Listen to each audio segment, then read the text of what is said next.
शिव का एक भगत ऐसा था, शंकर जी के मंदिर में जाता था, गणेश जी के जल चढ़ा दे, पार्वती के चढ़ा दे, कार्तिकेय के चढ़ा दे, और शंकर जी के चढ़ाते ही नहीं, नंदी के नवा के वापिस आ जाता। अब शंकर जी के मन में आया कि मेरा इतना गुणगान गाए, भजन करे, कीर्तन करे, नाम जाप करे, स्मरण करे, खूब मेरा नाम लेकर आए, घर पे भी बोल के आए कि शंकर जी के मंदिर। अब उन्हें किसी ने शिव जी के मंदिर में सारा देवता, पर नाम क्या निकले, शंकर जी के मंदिर जा रहा हूँ। अब वहां तो गणेश जी भी है, पर तुमने कहा एक बार भी कि मैं गणेश जी के मंदिर जा रहा हूँ? नहीं। पार्वती के मंदिर जा रहा हूँ? नहीं। नंदी के मंदिर जा रहा हूँ? नहीं। आपके मुख से क्या निकला? शंकर के मंदिर जा रहा हूँ। नाम भी बोल के आए कि शंकर के मंदिर गया, और सबके चढ़ाए और मुझे छोड़ जाए। अब मुझे छोड़कर जा रहा, करा क्या जाए, क्या बोला जाए? अब भगत रोज घर चले जाए, रोज। अब की बार पार्वती जी ने शिव जी से कहा, प्रभु जी ये तो आपका घोर अपमान हो रहा है, बहुत बड़ा अपमान है कि हमको जल चढ़ा और आपको ना चढ़ाए। शंकर जी समझ गए कि ये तो अपमान वाली बात है कि मेरे को जल नहीं चढ़ रहा और सबको चढ़ा रहा है।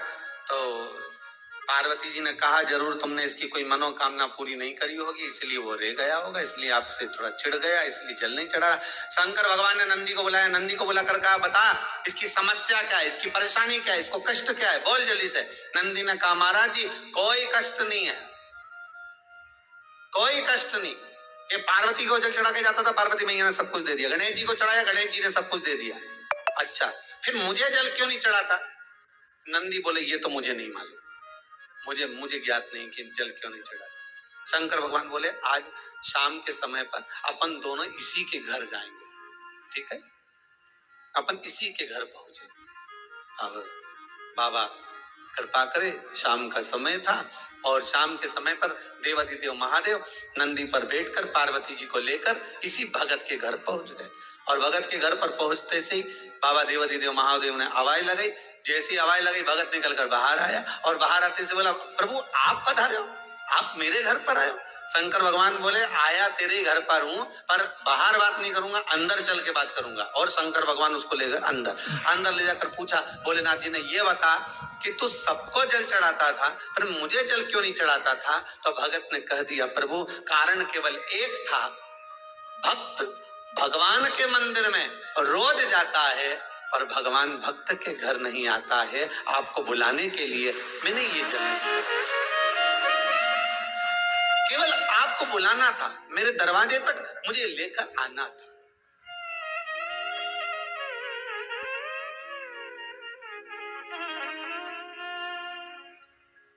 मेरे द्वार पर आप आए, कितना सुंदर बात है, जरा ध्यान दीजिएगा। अगर आप थोड़ा सा पूजन में चावल भूल गए तो आपके मन में आ जाता है कि मैंने चावल नहीं चढ़ाया। बोला आता है कि नहीं आता?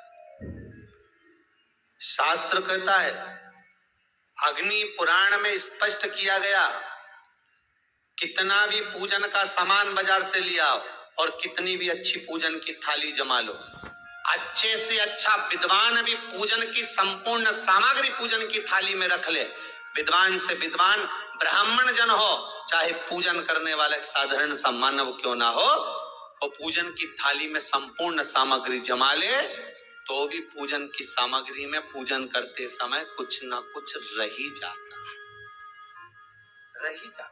अच्छे से अच्छा विद्वान भी पूजन की सामग्री में थोड़ा ना थोड़ा रह गया। अब मन में भ्रम उत्पन्न हो गया कि ये पूजन की सामग्री में क्यों रह गया, मेरे को ये चाहिए था, ये तो रह ही गया, मैंने तो ये चढ़ाने के लाना था, मैं तो ये भूल गई। उसका कारण क्या है? हमें लगता है कि त्रुटि हो गई, हमें लगता है कि गलती हो गई, पर शंकर भगवान से कोई पूछे, शिव के भगत से कोई पूछे कि पूजन की थाली में पहले के समय में लोग पूजन करने जाते थे तो क्या पूजन की सामग्री में साहित्य कम रह जाता था? हाँ, उसका कारण क्या था? भगवान कहते हैं कारण केवल एक है, मैं खुद पूजन की थाली में, भगवान विष्णु ने संकल्प लिया था कि 108 कमल के पुष्प भगवान शंकर को समर्पित करूंगा। पहले कथा में वर्णन किया, 108 कमल के पुष्प भगवान को दूंगा। जब आखिरी दिन महीने का पूर्ण होने जा रहा था, श्रावण के महीने का, भगवान ने एक पुष्प को निकाल लिया, उस पे पूजन की थाली में एक फूल कम कर दिया। अब आपको लगे, परिवार को लगे, कुटुंब को लगे, किसी को लगे,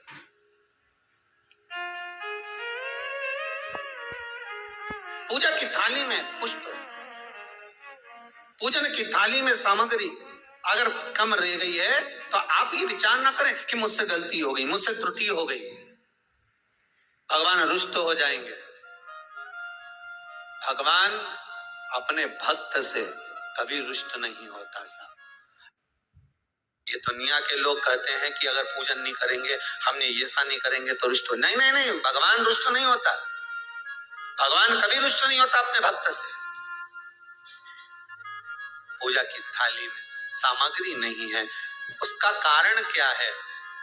भगवान शंकर की कथा कहती है, जिस दिन पूजन करने बैठे जान कर कोई सामग्री मत छोड़ कर जाना, नहीं तो तुम लोग हंसी खेल में कि चलो ये मत ले जाओ।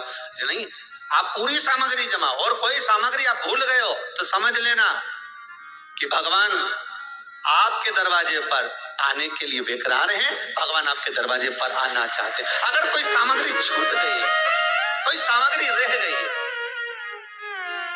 जान कर हमको नहीं, जैसे श्रीफल नरियल जो हम भगवान के मंदिर में तोड़ते हैं, फोड़ते हैं, माता जी के सामने हमने नरियल फोड़ा, नरियल अच्छा निकल गया, भगवान ने स्वीकार करा ना करा।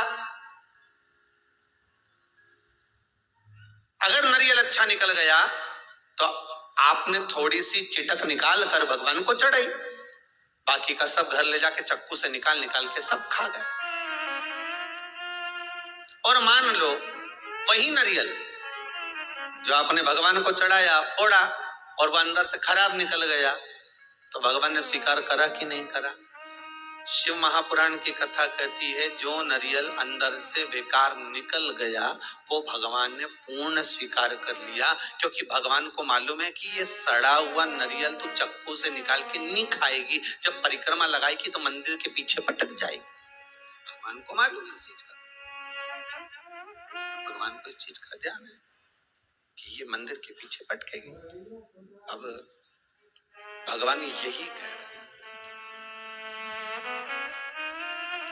अब हमको लगा कि भगवान जो सड़ा नरियल है वो स्वीकार कर लिया, तो क्या आप मंदिर जाते समय दुकान पे से सड़ा नरियल लेके जाओगे क्या?